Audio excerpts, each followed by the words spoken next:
ብዙዎቻችሁ እንግዲህ ስጠይቁኝ ከነበረው ነገር ነው ዛሬ የምንወያየው ማለት ነው። ስለ ፈንድድ አካውንት ዛሬ እንግዲህ በደንብ ዲቴል ወስደን እንወያያለን ማለት ነው። የ30 ቀን ቻሌንጃችን እንግዲህ ዴይ 11 ላይ ደርሰናል ማለት ነው። ስለዚህ ወደ ፈንድድ አካውንት እንሂድ እስቲ። ብዙዎቻችሁ ጠይቃላችሁ ፈንድድ አካውንት ምንድነው? እንዴት ነው እንደዚህ? ዋናው ትልቁ የፈንድድ አካውንት ባጭሩ የሰው ገንዘብ ነው ትሬድ የምታደርጉት ማለት ነው። ይህ ማለት የራሳችሁን ገንዘብ ሳይሆን ሪስክ የምታደርጉት የሰው ገንዘብ ነው ሪስክ እያደረጋችሁ ትሬድ የምታደርጉት ማለት ነው። ሲታይ ደስ ይላል፣ ግን እስቲ ምንድነው ይሄ ነገር? ፈንድድ አካውንት ሲባል ብሮከሮች አሉ። ይሄን ነገር እንግዲህ ኦፈር የሚያደርጉት ፕሮፕ ፈርምስ ይባላሉ ማለት ነው። ስለዚህ እነዚህ ፕሮፕ ፈርሞች ምንድነው የሚያደርጉት? ኢቫሉዌሽን አላቸው። እናንተ ብቁ ናችሁ የሚል ኢቫሉዌሽን ማለት ነው። እሱን እንግዲህ ካለፋችሁ ኦብቪየስሊ የተወሰነ ብር ትከፍላላችሁ። በትንሹ $27 እስከ 500 እና ከዛ በላይ እንደ ኤክስቼንጁ ስለሚለይ ማለት ነው ትከፍላላችሁ ለኢቫሉዌሽን ፊ ማለት ነው። ያቺን ኢቫሉዌሽን ፊ ከከፈላችሁ በኋላ ኢቫሉዌት ተደርጋችሁ ካለፋችሁ አካውንት ይሰጣችኋል ማለት ነው።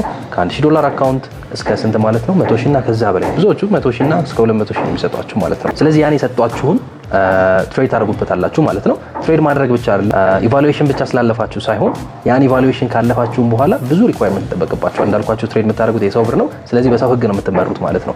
ኮንስተንትሊ ያን ህግ ይሰጣችኋል። ያን አድሂር አድርጋችሁ አክብራችሁ ፕሮፊታብል ከሆናችሁ ፕሮፊት ሼር ታደርጋላችሁ ማለት ነው። ፕሮፊቱ በጣም የሚገርም ነው። ከ80% በላይ ፕሮፊት ትወስዳላችሁ ማለት ነው።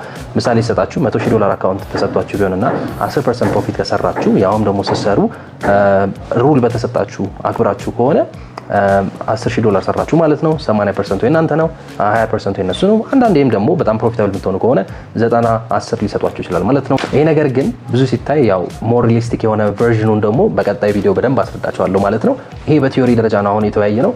ሪሊስቲክ ሲሆን ደግሞ እውነት ፕሮፎርሞች ለምንድነው ይሄን ኦፈር የሚያደርጉት የሚለውን ዴይ 12 ላይ እንግዲህ እንገናኝ። ያኔ በደንብ ገልጽላችኋለሁ ማለት ነው። ይመቻችሁ። ሼር ማድረግ አይረሳ። ለሚፈልግ ሰው ሼር አድርጉለት። ይመቻችሁ።